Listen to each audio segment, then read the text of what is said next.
Good evening, everyone. I'm Chief Meteorologist Janessa Webb. Man, what a glorious day across the DMV as drier air taking over our region. And I can give you more sunshine with a few clouds for your Friday. What to expect for your holiday weekend into Monday. Hey, stay with us. I'll give you that extended forecast coming up.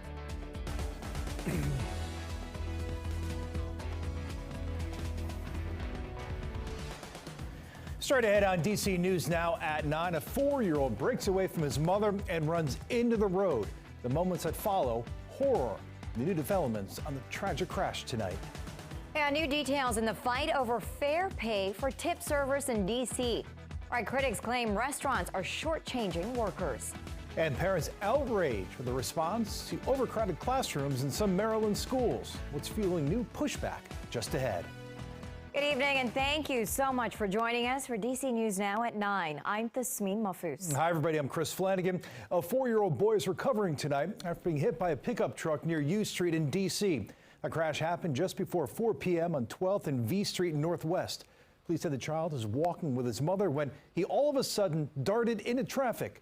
We're told the driver took him and his mother to the hospital. Police tell us the child is alert and talking. But the fact that he's awake, he's alert, he's talking, we are very thankful for. Yeah, we're working right now to learn whether police plan to file charges. And just into our newsroom tonight, action on Virginia Governor Glenn Youngkin's proposed transgender student policies has been delayed. It comes one day after the public comment period closed. The delay was expected. Now, according to the state superintendent, any comment alleging violations of state law would trigger a 30-day delay. November 26 is now the earliest effective date for the new policies. Of course, we'll keep you updated. And DC News Now is your local election headquarters. Early voting now underway in Virginia. More than a dozen new polling locations open today in Fairfax County. Yeah, but some voters have had to deal with a misinformation problem. Last week, thousands in Clifton, Herndon, and Vienna were told to cast their ballots at incorrect locations. Northern Virginia Bureau reporter Max Marcilla joins us live at the Herndon Fortnightly Library. And Max, people told you there wasn't much confusion on the ground today. Who said they knew it was wrong as far as the voting location they were told to go to because it wasn't in Herndon and they were excited to vote in the town council election. So even though some people were not confused and didn't make a huge impact for them, we spoke with others who still want answers as to what happened. These voters who cast ballots on Thursday found their way to the correct site, but not before receiving some misleading directions. It was actually quite weird that they would be sending us out of Herndon to vote. The Virginia Department of Elections admitted more than 30,000 voters in Fairfax and Prince William counties were told to go to the wrong place. It says it was because voting notices were not updated. More than 13,000 of those voters are here in Herndon. One of them is the town's mayor, Sheila Olam, who's running for re-election.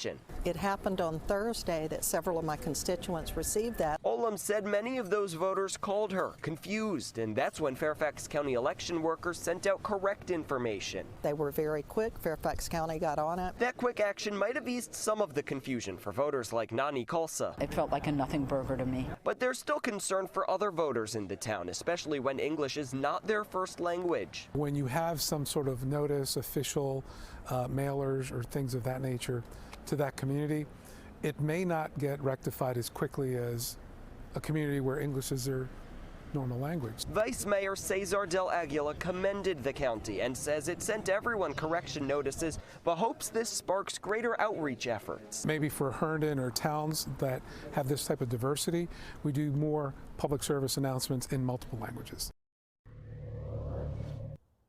Now, as far as investigating what went wrong, Olam said that Attorney General Jason Miyares' newly formed Election Integrity Task Force should take a look as to what happened. Miyares sent a statement into our newsroom tonight saying he is exploring all legal avenues to figure out what happened. Reporting live in Herndon, Max Marcella, DC News Now. Max, thank you. And early voting is officially underway in Maryland. Polling centers are open every day from 7 a.m. to 8 p.m. This, of course, a very high-stake election because voters are choosing a new governor. Recent polls show Democrat Wes Moore with a massive lead over Republican Dan Cox. Now, aside from voting for candidates, Maryland voters will also have a say on 5 ballot measures. Perhaps the most notable, voters can say yes or no to legalizing recreational marijuana for those 21 and older. And D.C. kicks off in-person early voting on Monday. One big item on the ballot, Issue 82. If passed, it'll make it mandatory for employers to pay tip workers $16.10 per hour. That initiative, it's a contentious one, with the restaurant industry coming out against it. Mariel Carbone joins us live tonight in Georgetown. And Mariel, a new report has people on both sides of the ballot issue sparring today. Yeah, that's right, because this new report targets a main argument by those against Issue 82, and that is that restaurant owners are already ensuring that their tipped employees make $16.10 an hour. Now, those behind the report say that there's no way to tell if this is actually true because they say that restaurant owners aren't complying with city law.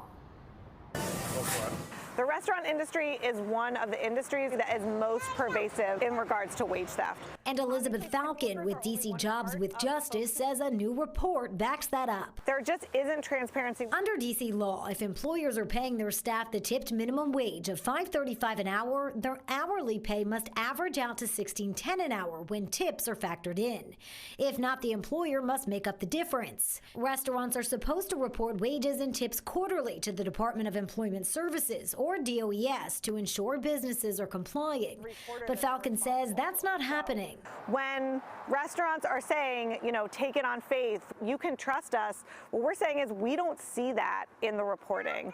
According to a report by Jobs with Justice, which is based off of data received through a public records request, only 11% of restaurants using the tip minimum wage have reported employee tips and wages every quarter in the last year.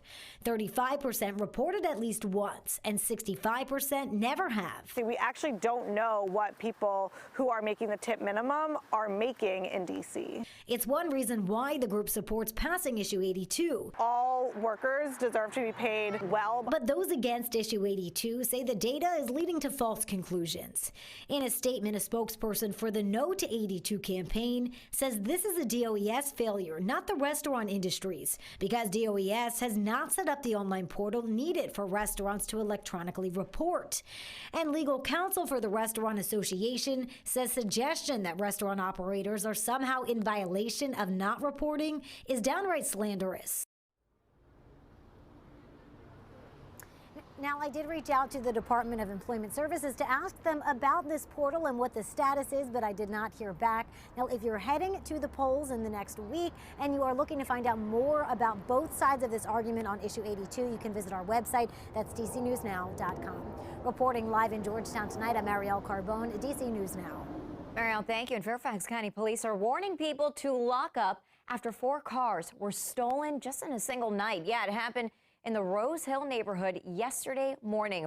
Officials believe that thieves worked in a group of 5. One suspect seen in this surveillance footage that you're seeing on your screen. All 4 cars were unlocked when they were broken into. 2 cars were later recovered in D.C. Older buildings and overcrowded classrooms. All new tonight, the Prince George's County School District is considering a new rezoning plan to address those issues. Yeah, but the proposal also includes closing down schools in the county, and parents are not happy about that. Our reporter Yamarie Sase covers Prince George's County for us. She has the details on the rezoning plan.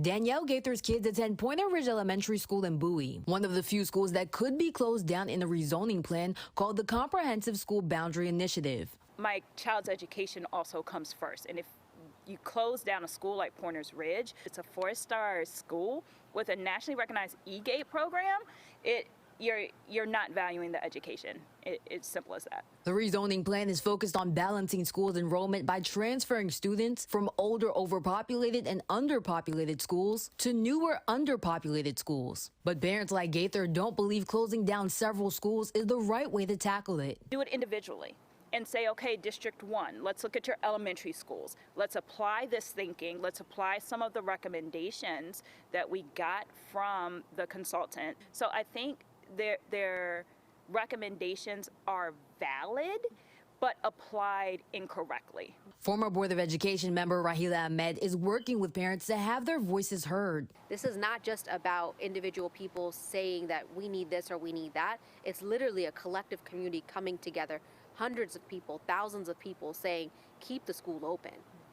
And that means something. Parents say they're also concerned about what happens to the buildings after they close down. Let's say Adelphi, who are primarily a lot English as a second language. It's more than the education. They offer after-school programs for parents, for siblings that help them learn English, help them, you know, with their job application, citizenship, whatever that is, but it's an actual staple in the community.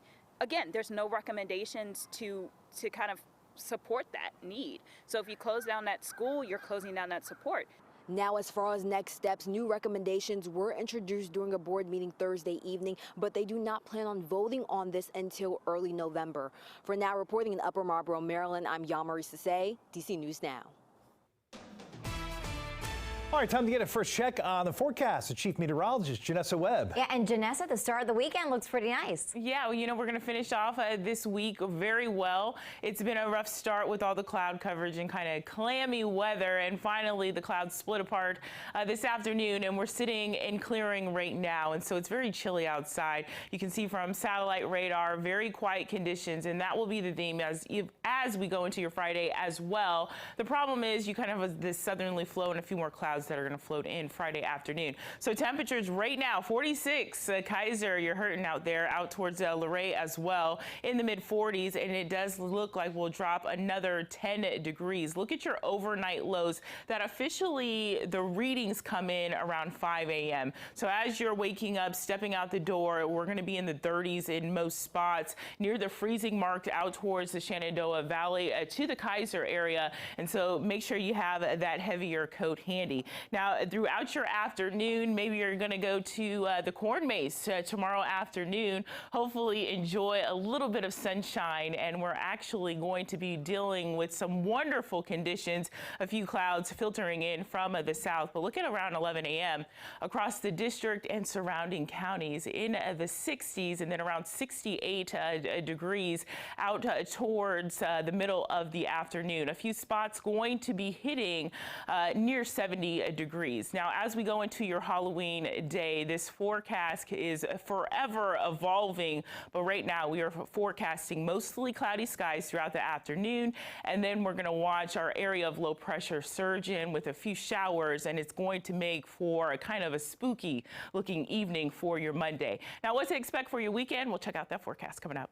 All right, Janessa, I love those trick-or-treaters. All new tonight. It'll be years before they open, but plans are now moving along for two new Smithsonians. Today, the Institute narrowed down potential sites for the National Museum of the American Latino and the American Women's History Museum. Both will be on the National Mall, one across from the African American History Museum, the other closer to the tidal basin near the Holocaust Museum. The Smithsonian considered dozens of sites before landing these options. Plans can move ahead once Congress signs off. And Prince George's County now has a Trader Joe's. The College Park store officially opened this morning. It's located on Calvert Road in the Route 1 corridor. Store hours are 8 a.m. until 9 at night, and this is Maryland's 10th Trader Joe's and the first in Prince George's County. And coming up on DC News Now at 9, a warning about card skimmers popping up more than just in Maryland County. The red flags you need to watch out for. And weeks after scandal shook up Montgomery County's planning board, new temporary members are announced. Look at what's ahead for the agency as it tries to rebuild.